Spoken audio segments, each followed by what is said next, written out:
Love by Samuel Taylor Coleridge.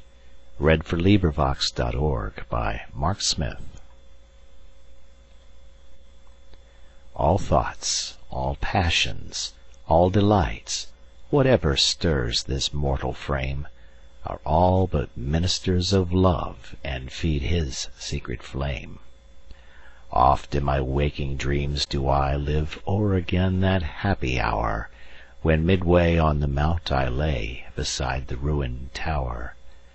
The moonshine stealing o'er the scene had blended with the lights of eve, and she was there, my hope, my joy, my own dear Genevieve. She leaned against the armed man, the statue of the armed knight. She stood and listened to my lay amid the lingering light. Few sorrows hath she of her own, my hope, my joy, my Genevieve. She loves me best whene'er I sing the songs that make her grieve. I played a soft and doleful air, I sang an old and moving story, an old rude song that suited well that ruin wild and hoary. She listened with a fitting blush, with downcast eyes and modest grace, for well she knew I could not choose but gaze upon her face.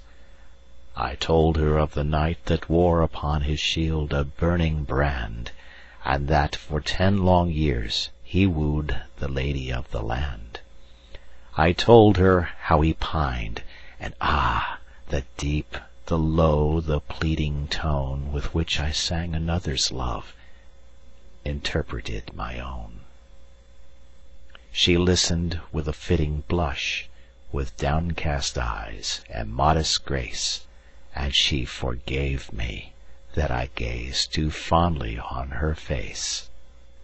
But when I told the cruel scorn that crazed that bold and lovely knight, and that he crossed the mountain woods, nor rested day nor night, that sometimes from the savage den, and sometimes from the darksome shade, and sometimes starting up at once in green and suddy glade, there came and looked him in the face an angel beautiful and bright, and that he knew it was a fiend, this miserable night, and that, unknowing what he did, he leaped amid a murderous band, and saved from outrage worse than death the lady of the land.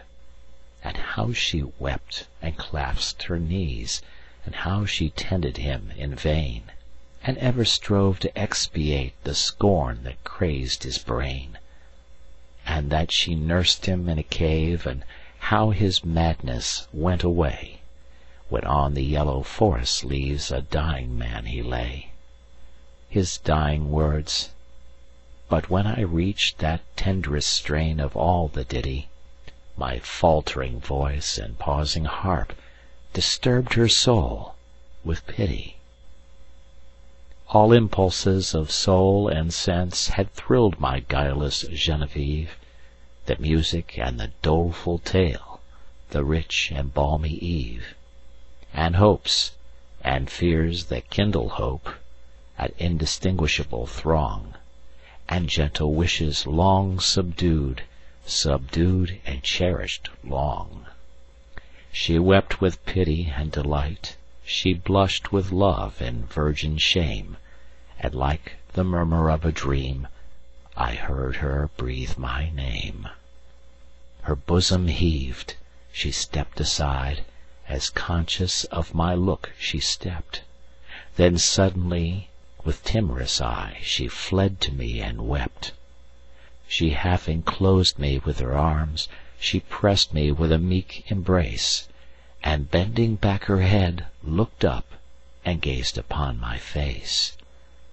'Twas partly love, and partly fear, and partly 'twas a bashful art, that I might rather feel than see the swelling of her heart. I calmed her fears, and she was calm, and told her love with virgin pride, and so I won my Genevieve, my bright and beauteous bride. This recording is in the public domain.